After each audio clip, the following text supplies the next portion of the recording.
تو رخصتی ہو رہی ہے تو وہ چاول جو ہے بھائی لے کر کھڑے ہو جاتے ہیں جھولیاں بھر کے اپنی، تو وہ لڑکی جو ہوتی ہے وہ ایسے پیچھے پھینک رہی ہوتی ہے اور پیچھے بھی بھائی کھڑے ہیں وہ پکڑ رہے ہوتے ہیں.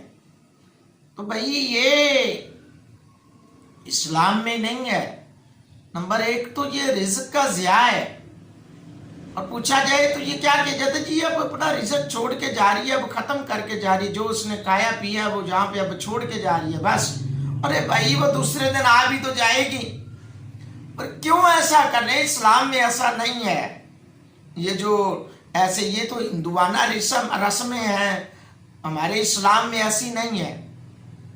پھر اس کے بعد یہ ہے اور بے شمار قسم کی ایسی شادی بیاہوں پہ رسومات ہیں جن کو ہم نے اپنا شیوا بنا لیا ہے. تو بھائی یہ جائز نہیں ہے. ایسی رسومات سے بچنا چاہیے. ایسی رسومات کرنے والوں سے روکنا چاہیے کہ بھائی یہ رسمیں نہ کرو.